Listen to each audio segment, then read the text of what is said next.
I think everyone, including myself, is guilty of having moments where we've been bad winners and sore losers. I just feel like it's an unavoidable part of the human condition, and you can just tell when someone really hasn't had to deal with adversity a lot and they lose. Like your friend who complains about getting the third party controller when you're playing them at a game. Look, I don't care what you say, I'm not spending on an official controller just so you know I'm better than you.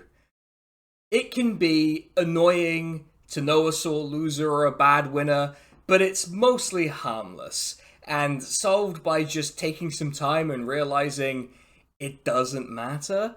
In the case of former MP for Leicester South, Jon Ashworth, I'm gonna argue that it stops being harmless the moment you get to go on national TV and cry about it for the past 4 months, feeding either knowingly or unknowingly into narratives that the press and the government are using to narrow our democratic choices and expressions. I want to directly address this part to Jon Ashworth, in part because I may have a sneaky hunch that you might be watching, John, and because I want the audience and you to understand. These are things that I would be more than happy to say to your face. A lot of politicians and other figures with significant platforms in politics, like ex-MPs and members of the press, they dismiss criticism because the people making them are anonymous or are keyboard warriors too afraid to show their faces. As if that's enough of a reason to dismiss well-founded criticism. But that's a whole other video I did. John, I'm not doing any of those things. I'm showing my face, my name is public, and if you like, I'll be more than happy to print this script out and read it to you at a place of your choosing. Nottingham or Leicester, or if you want to be on neutral ground, I guess we could do it in Derby, but we both know no one ever really wants to go to Derby. I will be addressing parts of this video directly to you, John, but you might be wondering, why is this YouTuber whose most popular video is about the Fallout TV show doing a video about me? And it's because, for the first time this year, you actually came first in a vote. The poll that my patrons and members get to vote on to choose a video topic. You know, subtle hint to some of you that you should maybe get on that. The reason why this topic was even on offer, I want to quote you, John, when you were speaking to Owen Jones at the Labour conference. You said that it was important to hold powerful people to account. Here, I'll even show you the clip so you can say it in your own words.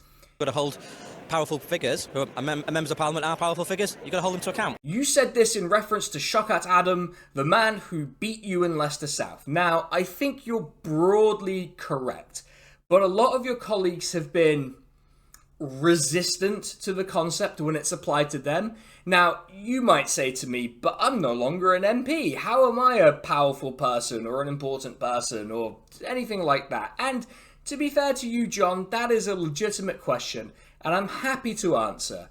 There were people suggesting that you should be given a number 10 role to help Keir Starmer get his chaotic operation under control. Which, first of all, how are you even qualified for that? But on the other hand, let's just hope that if you do get that role eventually, it's not giving him advice on winning elections. But in all seriousness, this suggests that despite the fact that your constituents didn't want you, that people in Labour regard you highly, and that you have the potential to impact the conduct of the governing party. Also, after your election defeat, you were made Chief Executive of Labour Together, which, for those not in the know, is the think tank that primarily supports the current Labour leadership and arguably masterminded both Keir Starmer's success in the Labour leadership election where he was elected and his general election victory, you know, such that it is, but another time. We'll get to it another time. So, but my point is, John, you clearly have the ear of the most powerful politician in the country, which means the way you conduct yourself matters. You were also away in America giving some advice to the losing Harris campaign, which, given you lost your seat and the way the Labour Party won, I have this horrible feeling they kind of took your advice, though I do wonder what advice you had to give. But my guess is they kind of took it, right? But hopefully it wasn't advice on how to concede defeat gracefully, because, to be honest, Jon, you're not really an expert on that. Regardless, you clearly have sway, and that sway has to be wielded responsibly, because according to the Politico reporting on this, you've been giving them advice on how to address transgender issues, which, given your party's well-documented transphobia problem and the fact that Republicans have lost every election where they made it a massive issue, suggests that you're not being responsible and are in fact exporting your party's bigotry. Finally, and most importantly, Jon, when I have a setback or any of the other people watching this suffer a setback, we don't get to go on national TV about it. Sure, like I can come onto YouTube and complain, but realistically, the amount of people I reach here is much, much lower than the reach you get hanging out with Ed Balls on Good Morning Britain. What you say matters more than what the typical person says, and you're a really good example of a lot of different reactions people of your political persuasion have had to some of the setbacks Labour suffered despite their landslide earlier this year. Now, Jon, I need to go into some context from the election and explain exactly why your seat and some others have prompted this reaction we've seen from you, some of your former colleagues, both those who won and those who lost their seats, and the press who are willing to collude with them. You're welcome to stay and boost my metrics, but I won't be addressing you directly until the timestamp. The timestamp will be down below, but it'll be the section after the next one. And, contrary to popular belief, I have to just point this out. I do structure these before I record them, so they will definitely be down there. So you can skip ahead, Jon, and anyone else who wants to. But for now, we have to do the thing. We have to do the context. If I were to show you a map of the 2019 election next to the 2024 election, you'd spot some obvious narratives that would emerge in the run-up to and aftermath of that election. The obvious one is that the Tories clearly collapsed and were supplanted by Labour. The A-plot of any election in the UK is usually going to be the balance of power between Labour and the Conservatives. So it's no surprise that when it's this dramatic, it dominates. A couple of B-plots might be the Lib Dems recovering in the south of England thanks to Ed Davies' summer holiday, and the SNP being ousted by Labour in Scotland, which was the only part of the country where they made big vote share gains, which Scotland always finds a way to mess things up. I'm sorry to any Scottish viewers, but it's true. A final one that is maybe not illustrated by the map because it's kind of hard to spot outside of a specific island in the Midlands called Ashfield. Wonder if anyone's ever done a video about that place. Anyway, the final narrative that got a lot of play, this mysterious island, as it were, was whether Reform, Nigel Farage's latest outfit, would be able to convert a relatively high vote share into a decent number of seats. Now, there are some interesting things to explore in all of this. For example, on that last one, we might ask the question how much of that high vote share is a function of press attention and unnecessarily favourable press coverage, and what the reasons for the largely positive press coverage of Reform were. Now, it's because the press is full of white, privately educated weirdos, but, we could find it interesting to ask the question. But in the background to all of this, there was something very unusual happening in the context of British politics. I actually did a video about this as well as Ashfield. There were a lot of credible, independent and minor party candidates from across the political spectrum. I was mostly interested in the more left-wing, pro-Palestine ones, since those were the ones that I was exposed to the most during the election, but there were also ex-Conservatives, ex-Lib Dems, and all sorts of other people, to be honest. There was a whole lot of them. If you want a more complete explanation, the video I did will be linked below or in a video card or something, but the short version is the UK doesn't have a tradition of electing or even having very strong independent candidates. If you take every election after 1950, we end up electing a minor party with a single seat or an independent about once every other election. It's something like that. You could go check the video to double check it. So when we have an election where 6 independents are elected, 1 in the north of Ireland and the remaining 5 in England, and we have a group of independent candidates who recorded notable results, something has been going on, and Jon Ashworth's career was a victim of these dynamics, which means it's worth diving into the independents and trying to understand what I think has happened here to contextualize why his behavior following his defeat has been so bad. Independent candidates face a lot of problems when they're trying to get elected, and I think there's no candidate that better exemplifies this than the 2010s most successful independent candidate, Claire Wright, who ran in Devon East in 2015, 2017 and 2019 and came within 6,000 votes of replacing the Tory MP. When I said that name, you might have gone, who? And that's a great illustration of the first hurdle, because if you're an independent candidate, the odds are you don't have a high profile. You also probably don't have an activist base large enough to contain people who have a lot of spare time. You're also facing political machines that know where their voters are and have all of the data and have a good amount of that voter data. Plus you're contending with some of the strongest brands in politics. Like, you might love them or hate them, but Labour and the Conservatives are strong brands. Imagine if you had a ballot that said Robert Robertson Independent, and then you looked elsewhere and saw Labour, Conservative, Liberal Democrat, Green. The name of the partisan candidates almost don't matter because you know what those parties are and broadly what they stand for, or you've made up a version of them in your head. Robert Robertson Independent? Like, who the fuck is he? What does he stand for? Unless he's had a campaign that's managed to identify what his political base is and has the activists to build up that information, then the odds are you just won't have heard of him. All of that puts Claire Wright's performances into their proper context. She did extremely well, and if it wasn't for the 2024 election, she might have gone down as the most successful independent candidate in recent history. Her failure, despite that being true, only speaks to how effective the party machines are and how hard they are to overcome, which makes the 5 who managed it in England all the more interesting to me. Let's meet the 5 independents who won seats in England.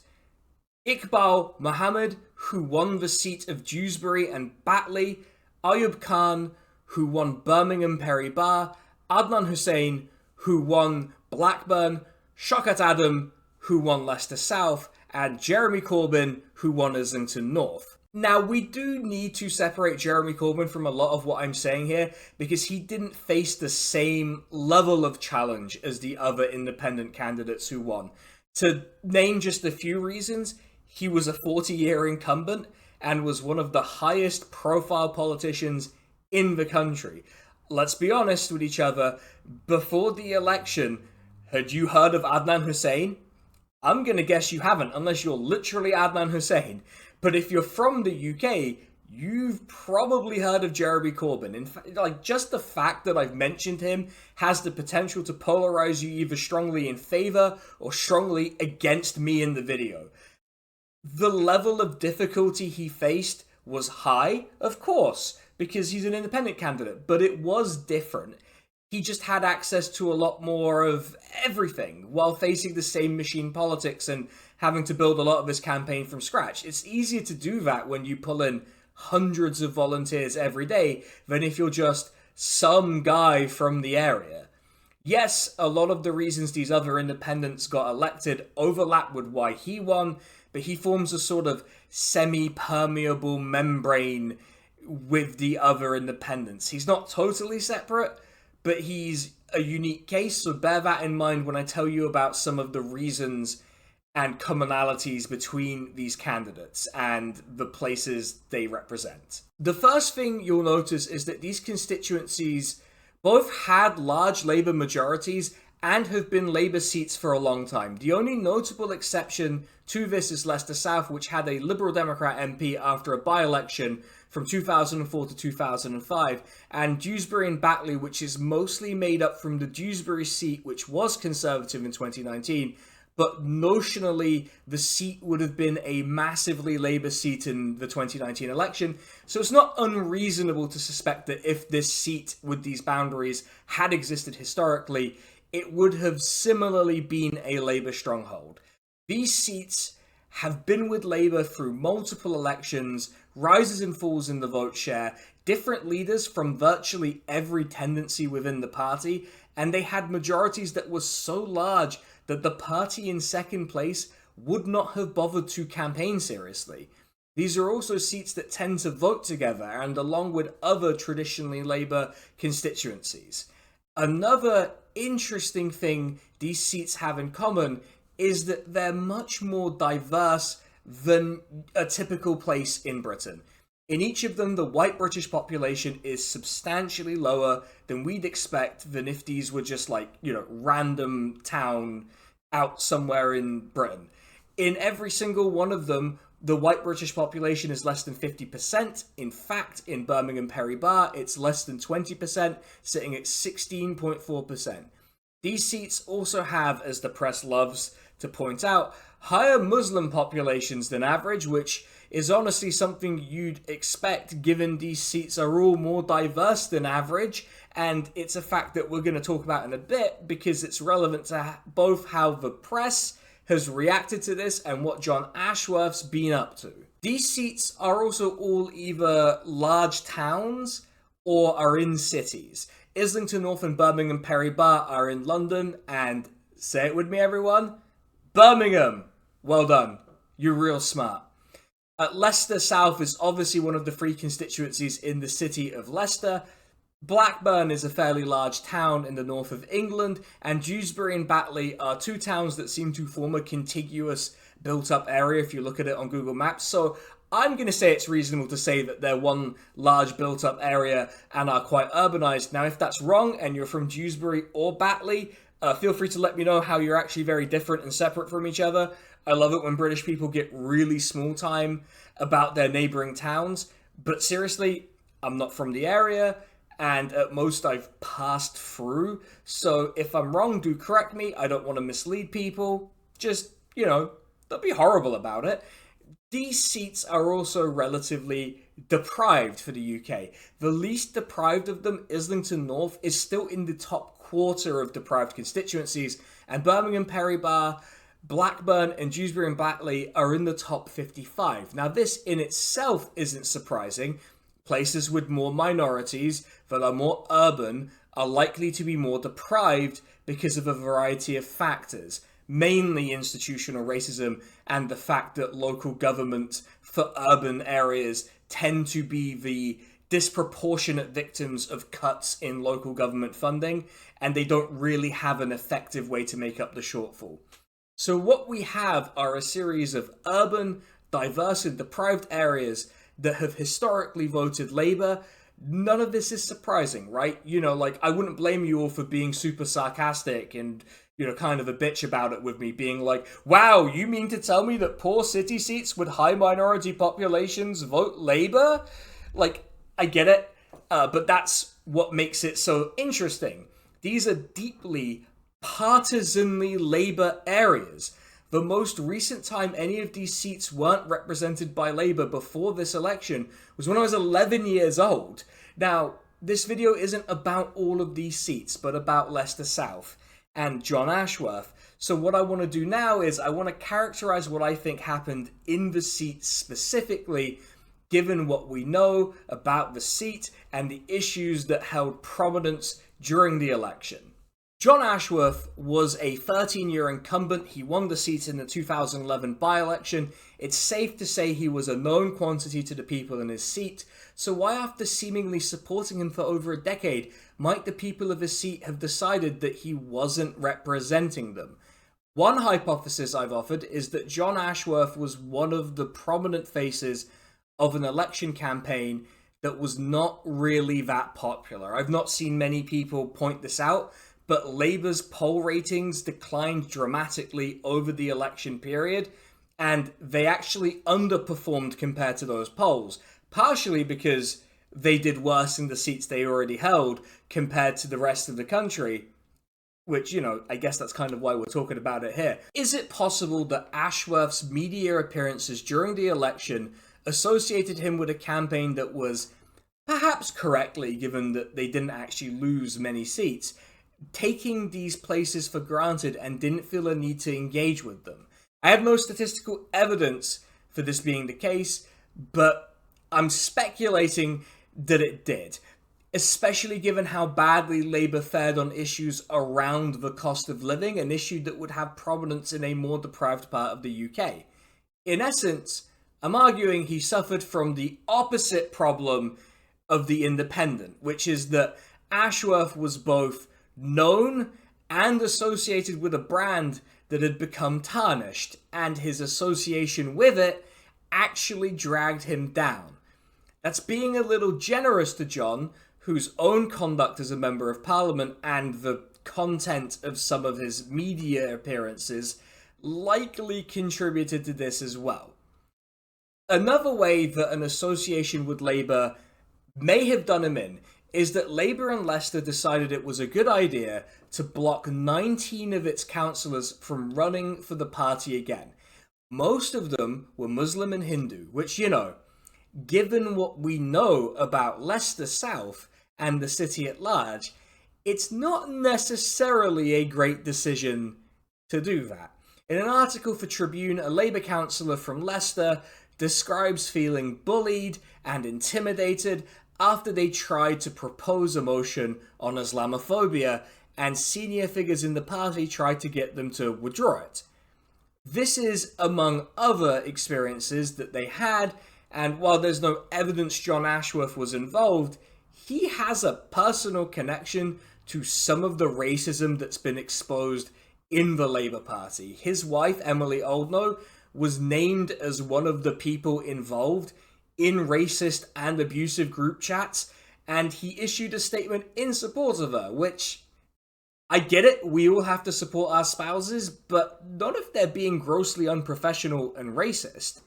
It's definitely what we'd call not ideal in a seat where less than a third of people are white British, to say the least. Then, the Labour Party managed to find itself embroiled in a scandal where Keir Starmer targeted the Bangladeshi community, but before Keir Starmer could even come and just mess it up, Jon Ashworth decided it would be wise to, alright, I'm just going to play you the clip. What would your deterrent be? Well, we're going to send people back. We're going to process people's claims, and we're going to get on with processing people's claims. And those people who shouldn't be here, when they come from countries like Bangladesh or wherever, we're going to send them back. Now, if you're from Britain, you probably immediately clocked what was wrong with what he said there, but just in case, send them back is very much the way the far right talk about immigration.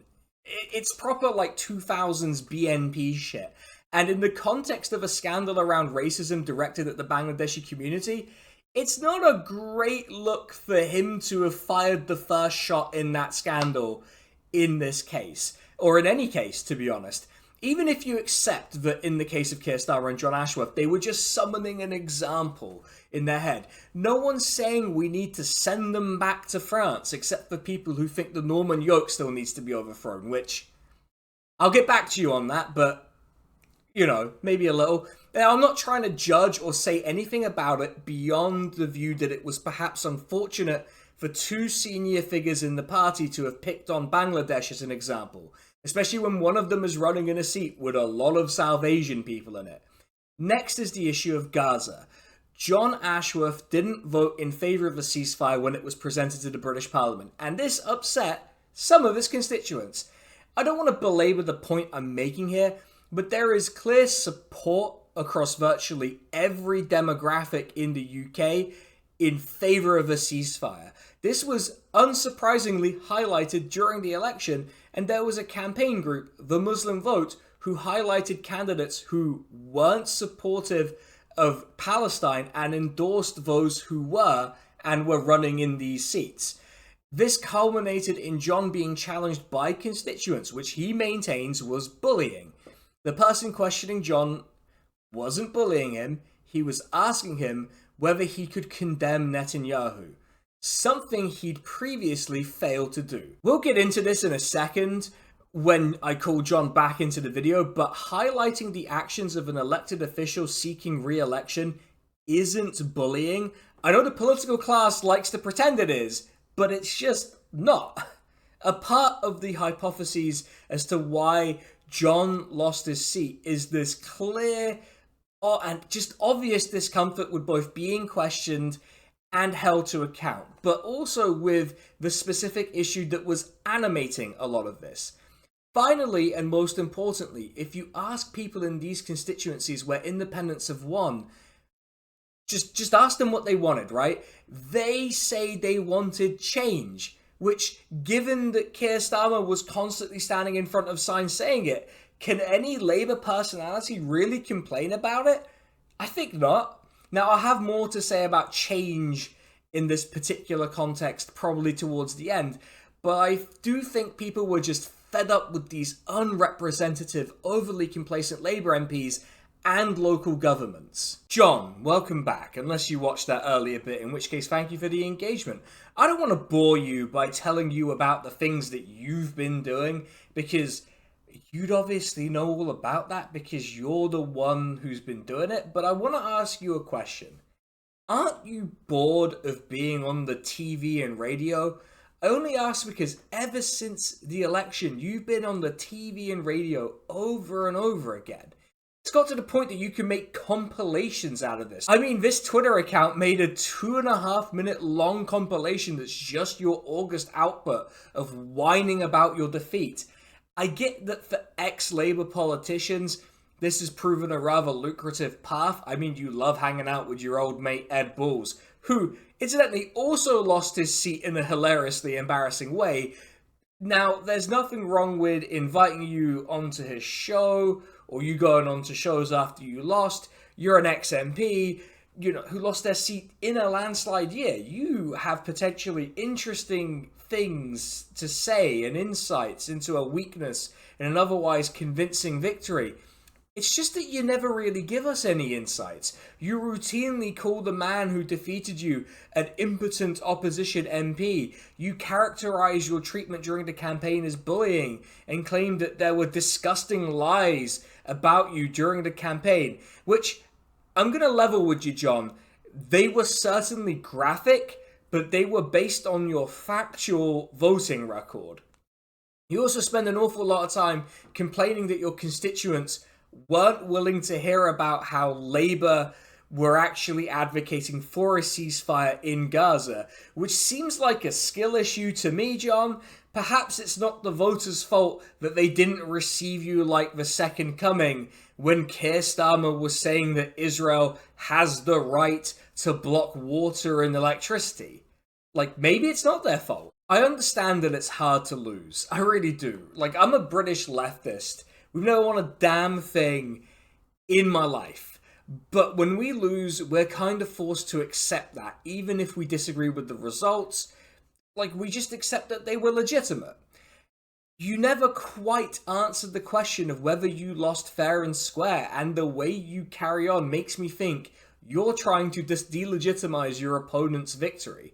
You might think that's an unfair characterization, but this wasn't just limited to your media appearances where you might be able to say you just got a bit emotional and caught up in the moment, and I get it. Like, these are things that happen to all of us. You've used your social media to this effect, an almost obsessive following of your opponent's career, which is real fan behavior, to be honest with you, Jon. Like, you seem to really enjoy tracking his actions and characterizing him as particularly impotent. For example, when Labour dropped the British government's opposition to the International Criminal Court issuing an arrest warrant for Netanyahu, you essentially said that this was solely because there was a Labour government and not because of powerless independent MPs, to quote you, which is a legitimate interpretation, Jon. I'll give you that. There was a Conservative government before, there's a Labour one now, and this policy changed. Like, I get how you came to this conclusion. Now, this is a counterfactual, and we'll never know for sure. But I don't agree, because if we imagine a scenario where you'd won your seat, where the only independent who won their seat was Jeremy Corbyn, whose campaign really went beyond the Gaza issue in a way that the others perhaps didn't, and let's imagine that none of the independents who ran initially over the issue of Gaza even came close to Labour. Do we think that Labour, given how supportive of Israel the leadership of the party have been, do we think that they would have moved to that position without any pressure? You clearly think so, John, because you think your friends in the party are good people who follow international laws and norms, except they don't and they aren't. You've often pointed out that people wanted Labour to support a ceasefire faster, and that was a contributing factor to your defeat. And for the record, I agree with you, but what stopped you and other colleagues of yours standing on that principle? You may think that because Shaukat Adam is an independent, that he has no influence because he doesn't have the ear of Keir Starmer or David Lammy in the way that you would have and still do.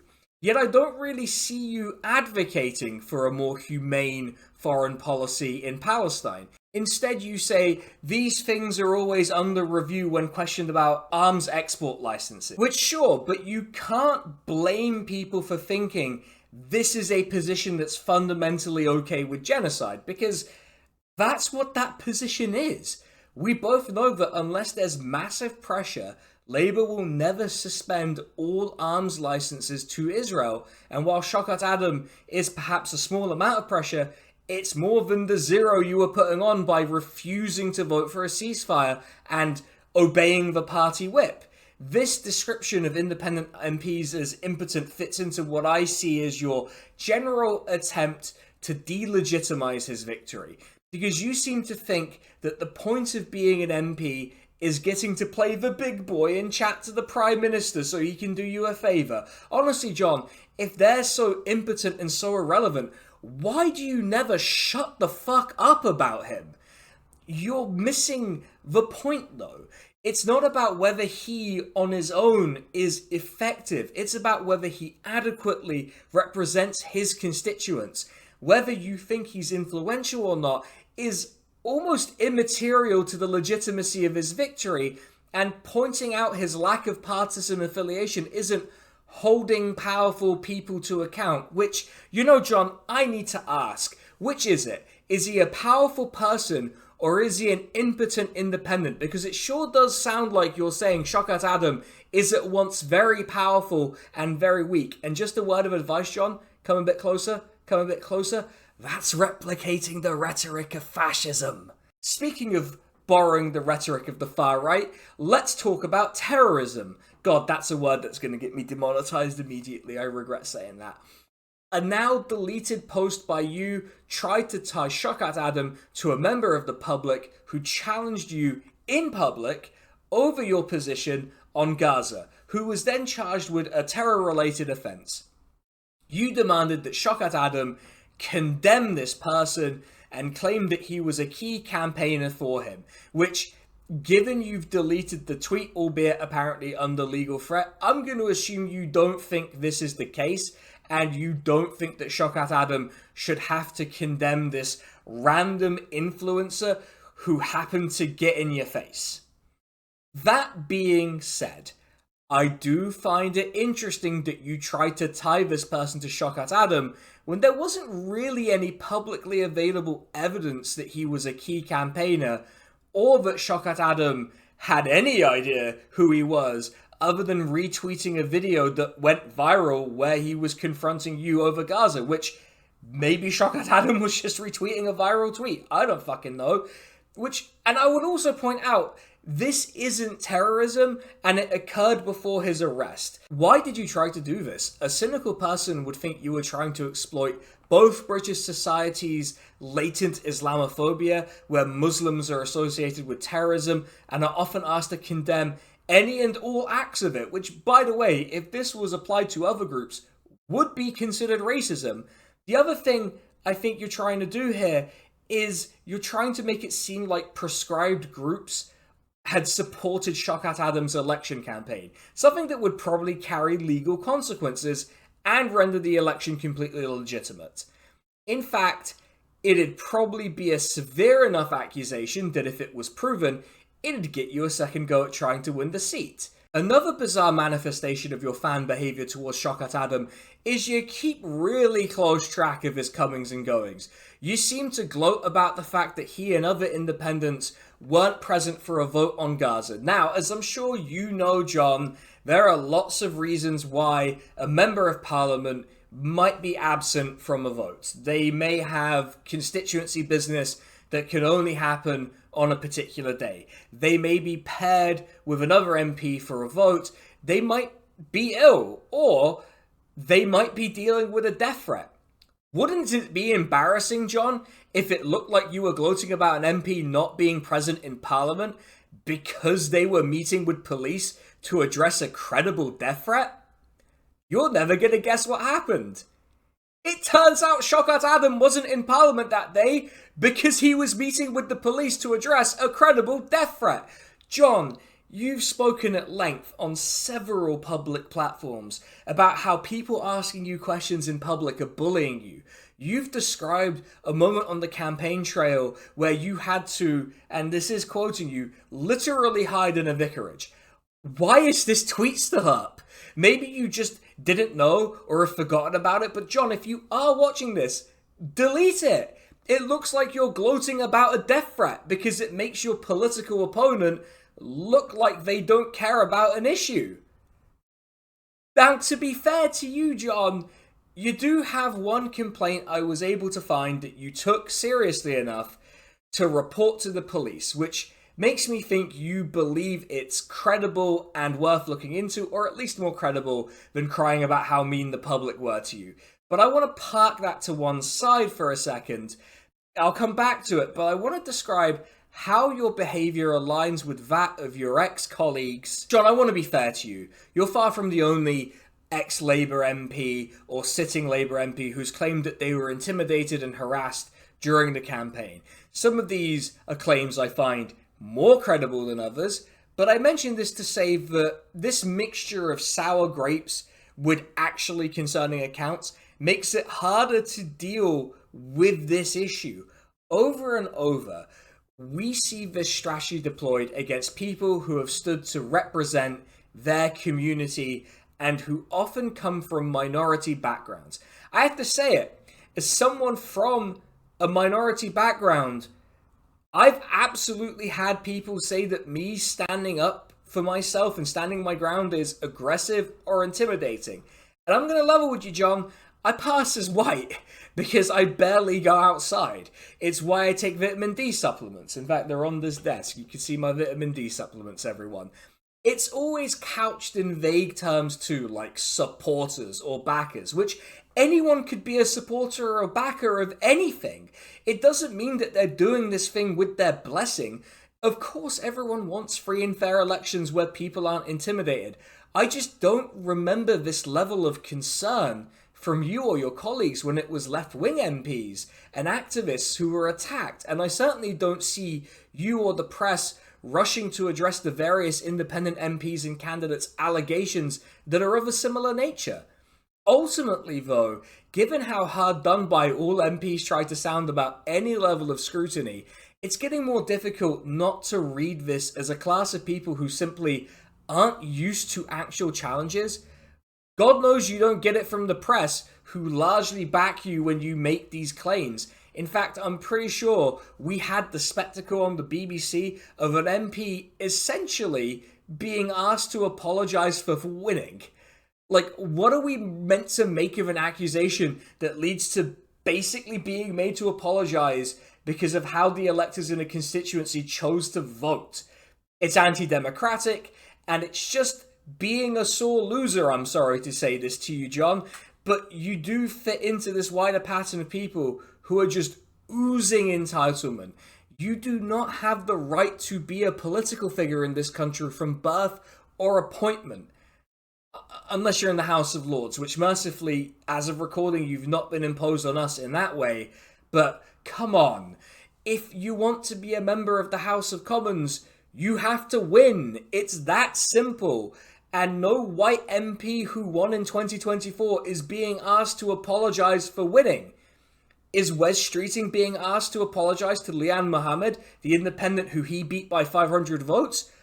No, of course not. Even though I bet if we looked into it, we could find similar incidents to the ones that the press and your ex-colleagues are exaggerating to soothe your bruised egos. Enough about the bullshit. Let's talk about your one substantive claim that you've made after the election. The Labour Party have reported some of the election materials that were distributed in Leicester South to the police. And the police are looking into it, as I understand. I suppose they don't really stop any crime anyway, so wasting their time is, this is actually kind of based of you, John. I've got to give credit where it's due. But what's the substance here? Well, to explain, I now need to tell everyone else watching this about a man called Ezekiel Adler, also known as Amar Suleiman. Now, those of you who are British will immediately have alarm bells ringing because this person is standing under an assumed name, an act often done by people like Mr. Fishfinger, who stood against Tim Farron in the 2017 election. Amar Suleiman has been accused by Labour of colluding and campaigning for Shaukat Adam while being an opposing candidate. A particular point of contention is his election literature, which particularly targeted you, John, for just being a bad MP. You might be wondering, what's the crime? For one, collusion like this would potentially be a way for a candidate to avoid spending limits that are imposed on people running to become an MP. And potentially also just do various other malicious shenanigans to split someone's vote. In essence, it's misleading, you shouldn't really do it. And in fairness, Shaukat Adam does say that this man did volunteer for his campaign before he became a candidate in his own right, but that after he became a candidate, they maintained no contact, which isn't a crime, but I can see why you'd maybe want to look into it. The plot twist to all of this is he was the candidate for a satirical party called the Official Monster Raving Loony Party, which brings me back to John. Even if this is substantiated and somehow results in a by-election where you try to stage a comeback, you do understand that this isn't going to look good, right? Do you really think it's a winning message to enter a by-election saying, I, a 13-year incumbent, was defeated by the party whose logo is a giant cartoon hat? Because you're so bitter about losing, you've essentially snookered yourself. Either you and the Labour Party have tried to scapegoat both Muslims and a satirical party. By the way, don't think I didn't notice you inferring collusion between two Muslims with no real evidence. Or it'll be on the official record that you're the only MP in history to have been unseated because of a fraud committed by the Official Monster Raving Loony Party. And yes, I am saying its full name to illustrate how ridiculous this is. If you're not British, it is hard to convey how ridiculous this is, so I'll explain it to you with an anecdote. In 2005, the only candidate to visit my school was the Official Monster Raving Loony Party candidate. He arrived dressed as a banana, which was delightful to all of us who were 10 or 11 years old, but isn't really the sign of a ruthless electoral machine circumventing rules. Anyway, John, if this is really why you lost, just quit. Not even quit while you're ahead. Quit while you're behind. Let's move on to some of the more important implications of all this. John, we've talked about what you've been doing, and I've gotten into what I think is wrong with it, but I think there are three broader societal issues that the way you've behaved is feeding into. Now, I'm not saying that you're the reason these things are happening. You, like all of us, are reacting and exist within our environment. That still doesn't absolve you of guilt from these things. The first issue is that the way you've behaved has aligned you with a body of press and political opinion that particularly focused on how Palestine weighed on the minds of voters, but there was a particular focus on Muslims. Now, I don't need to tell you that there's been some controversy over this in the UK over the past decade. Every Labour leader in that period has had to deal with some kind of backlash related to their position on the issue. This focus on Muslims isn't good news. It's generally not good news for any minority to find themselves the focus of press and political attention. Visibility brings certain issues, and in the context of a concerted effort from politicians to marginalize and in some cases criminalize advocacy for Palestinians, it's fair to say that there are some tensions in the UK over this. Some react to this tension by essentially seeking the exclusion of Muslims, or Muslims who refuse to stay quiet about Palestine, from public life. I want to be clear and say that I don't think that's what you want, Jon. I'm sure that if I put that accusation to you, you'd be rightly appalled. But that is what you are doing here. You're aligning yourself with a press that denies and supports genocide, who are more than happy to platform you because by questioning the legitimacy of your defeat, you're helping them build a case. And the case that they want to build is that there are some groups, particularly Muslims, particularly people who oppose genocide in Palestine, and the broad left, who are inherently incompatible with liberal democracy. It's difficult to avoid the impression that you've sensed that there is this communal tension and that there's a media constituency for separating and excluding Muslims from public life, and have decided to exploit it to get a second shot at your seat, which is racism. It's really that simple, and I have more cause to believe that there's some racist motivation here because you refer to your opponent in a strange way. In tweets and in media appearances, you refer to Shaukat Adam as Shaukat Adam Patel. Now, I want to be clear that it's entirely possible that there's a cultural convention I'm unaware of in Gujarati culture, at least according to Wikipedia, that's his family's origin, that means you refer to people in this way. And if that's the case, please correct me and disregard some of this.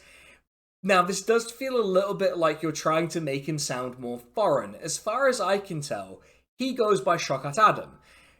You know, when the returning officer says commonly known as, that's probably what you should call him. Like, he wasn't running for the official Monster Raving Loony Party, so, you know, you should probably call him that. But given Labour's position on trans people, I guess not respecting someone's preferred name just comes kind of naturally to you. I will just say that if the behaviour I was engaging in was the same as a notorious Islamophobe like John Woodcock or the far-right rumour blog Guido Fawkes, then maybe I'd reconsider what I was doing. I would say that this feels a little bit like Republicans calling Obama Barack Hussein Obama, but one of Shaukat Adam's names is Hussein, so I guess it would have been a bit too on the nose for you to use that one in this exercise.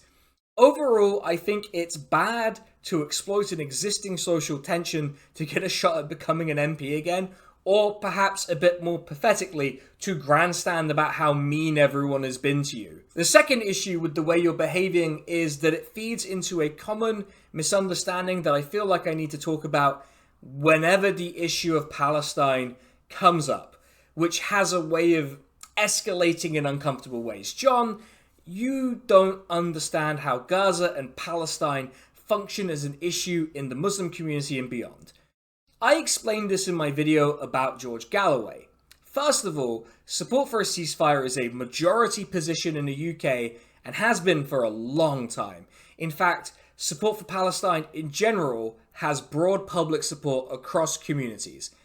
Jon, given the result in your seat, it might be time for you to learn about how this issue actually impacted how people thought and how they voted. See, there's no actual polling data to suggest that Muslim communities or even people who do think Palestine is an important issue think the issues facing the country are fundamentally that different from how everyone else thinks, right? If you ask people during the election, it was the same across the board, right? Cost of living, healthcare, just the usual stuff. What Labour's position on Gaza did was it allowed people to ask the question, if I disagree with them on this, what else do I disagree with them on? And it turns out it was quite a lot. To reduce your defeat and the defeats of 4 other Labour candidates to Gaza and the Muslim community alone is wrong. But there was almost certainly a particular backlash from these issues, and it likely emerged from a sense that you value the lives of certain people differently. I've described this as an indifference to Palestinian life and suffering, And it's really raised alarm bells for a lot of people, because if you're unmoved by the plight of people in Palestine, there's a feeling that you'll be unmoved if similar people are targeted here. Now, John, I'm not accusing you of this. I don't know you, but all I can say is that this impression gave people the push they needed to organize in their communities that often had elected officials representing them, leave your party in disgust, and then organize candidates for the general election. Yeah, it's a little bit of column A and a little bit of column B, but I promise you that the manifestation of concern and voting action on Gaza wasn't just a particular minority group fixating on a foreign policy issue. It's become fashionable in some sections of the press to call Muslims who voted this way sectarian. And I find it a bit ironic, given a lot of the atmosphere that's led to this break is precisely because of a sectarian attitude from some people in your party. John, I'll give you a clue. It wasn't the Muslims who created this atmosphere in your party. Though overall I dispute the idea that this is an expression of sectarianism, even if the election coverage did make a point of labeling certain seats Hindu and Muslim, or analyze data with a view to specifically understanding what was happening in seats with more Muslims than average, which, to be clear, there's nothing wrong with. But when you take all of this together, it does produce a bit of a feeling that the press, and to some extent you, John, want people to regard Muslims as a monolithic single-issue voting bloc on a matter that has a limited relevance to our day-to-day lives, if we're being honest about it. It's kind of a crude attempt to paint these groups as weird and alien and detached from the concerns that us real true Brits, that we have. And the problem, and the reason I reject this sectarianism narrative, is that none of the successful independent candidates, or any who put up credible performances, could have done so without some element of cross-community support. Just like you couldn't have got the votes you did without that. There will be some Muslims who voted for you, John, either out of an, in my opinion, misguided partisan loyalty, or because you really did represent them on an issue, and now you're pissing all over them. This rhetoric that you've helped fuel has consequences. We've already talked about Shaukat Adam and the death threat he received, but you've specifically name-checked the Muslim Vote, an organization that sought to endorse and support candidates they felt represented the Muslim community in the UK. You've criticized them for seeking to punish, to use your words, MPs who didn't vote for a ceasefire at the ballot box, which in a democracy would be without controversy, and any politician complaining about it ought to be laughed out of the room. Instead, journalists listened and platformed your frankly ridiculous crying. I want to be explicit that your divisive rhetoric has consequences, and those consequences are amplified by your platform. The Muslim Vote have received threats, and they think it's because of your and other Labour politicians' rhetoric. Now, I can't say with 100% certainty, because I'm not in the heads of these people who sent threats, but you have to admit your attempts to treat Muslims as illegitimate actors in our democracy probably didn't help. The thing is that all of this stems from a misunderstanding that can be overcome with just a bit of empathy. That's what's frustrating about this. Just think about how other people must feel, seeing people who they have a kinship with being treated as disposable in the name of white supremacy. To many of us, the world is a small place, and while Gaza, Palestine, and Lebanon may feel distant to you, it doesn't necessarily feel distant to us. John, this video has really gone on for a while, so I'm going to keep this final problem I wanted to talk about short and sweet. The way you've behaved is just, what if January 6th was British? Look, we get it. You clearly do not believe the election was legitimate, and your hyperfixation with Shaukat Adam is inappropriate. It goes beyond holding a powerful person to account. Just pause for a second and think about this. Is gloating about someone getting a death threat how you want to come across?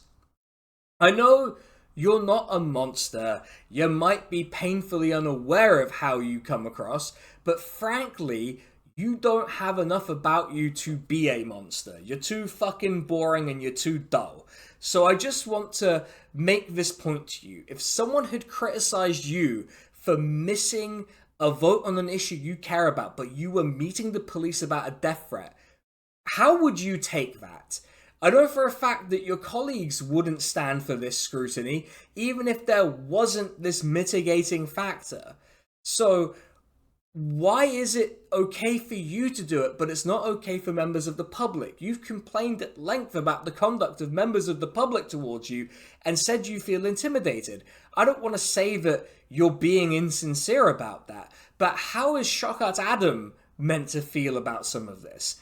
As far as I can tell, he's taking this all in good spirits, and that's to his credit. These accusations of intimidation that I think have been made in some cases to try to cast certain results as illegitimate has led to Yvette Cooper looking at how to stop the abuse of candidates, which, of course, no one can disagree with. If you're a Democratic candidate who's not threatening any community, then fine. You know, of course you shouldn't be threatened. But the thing is, this has become a partisan issue. I wonder, and I've not found anything to indicate that this is the case, but I wonder if the independents, you know, the people who won their seats, have been approached by her. When we know that people boasted on public platforms about harassing Jeremy Corbyn's canvassers, and Shochat Adams campaigners faced racism and slurs on the doorstep. Just to give you two examples. Honestly, John, given how much you've used your time making media appearances to complain and cast aspersions about communities that you wanted to represent but seem to resent and hate, and the fan behavior towards Shochat Adam, I have to wonder, how long will it be until you show up at Shochat Adams' constituency office in a shaman outfit? John, I want to finish off with a couple of simple messages. Firstly, and I want you to understand that I say this with love, if you're a 13-year incumbent who loses to a no-name independent with no national profile, then the people of your constituency just aren't that into you. And that's okay. There's more to life than the Labour Party and being an MP. Go enjoy some of it and just stop being a weird little crybaby on TV. Finally, I think there's an element of this that goes under-examined, and I just wanted to address it right here at the end, because it's a personal frustration, John. And if you're still here, I'd appreciate you trying to hear me out. It's frustrating that we can't seem to get rid of you.